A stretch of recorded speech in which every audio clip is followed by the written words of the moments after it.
right? And so the word got out that this race was about to happen, and so before people from everywhere came. We had Olympic athletes, we had everyday Joes, dog from around the corner, everybody you can think of here to try to get this $1 billion. They ready. And so the day of the start of the race, right? You look at the finish line, and you see people from all over the world. The gun goes off, the race starts, everybody taking off. The Olympic athletes burning them, they burning everybody, right? And so a quarter of the race goes by, right? A week goes by, and a quarter of the racers have dropped out. It was long and it was hard, like I said. And so another week goes by, and about 66% of the racers have dropped out. And so 2 more weeks go by, and it's all but one racer left. And so this man is running, he's marching, he's getting ready to cross the finish line. So news cameras from all over the world, media had got to the finish line, waiting to meet and talk to this man, present this man with his money. And so he gets to the finish line. Oh, they storm him. Everybody's happy. They're amazed that this man can finish this race. But would you believe me if I told you it wasn't one of the Olympic athletes who crossed this finish line? And you see.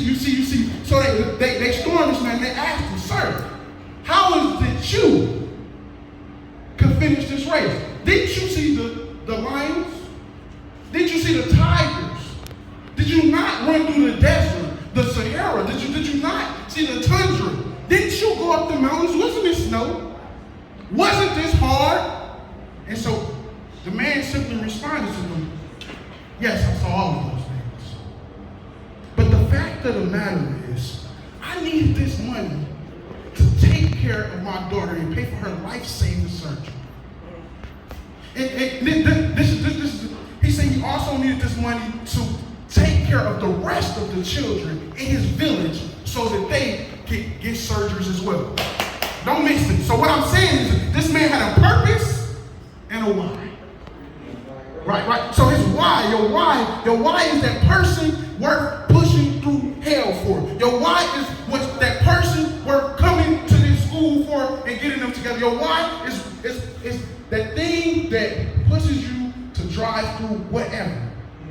Your purpose is what you want to do in the future, right? Your purpose is the impact that you want to have on the future. This guy had a purpose and a why. Don't mix it. See, when you have one of these things, you become great. When you have a purpose or a why, you become great. But when you have both, you become unbeatable. And so what I need you to do as this upcoming school year, because I need you to identify your purpose and your why.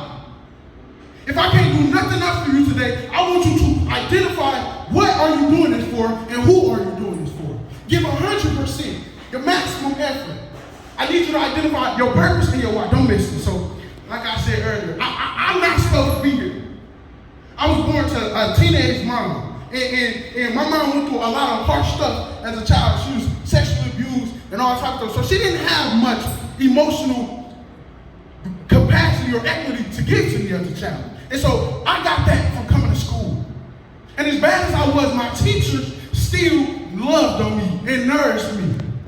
And so, like I said, I was born to a teenager. I see my mother be abused in the house. I was abused. She was an alcoholic. I get to high school, I'm having panic attacks. I had poor mental health. I got diagnosed with clinical anxiety. I had depression.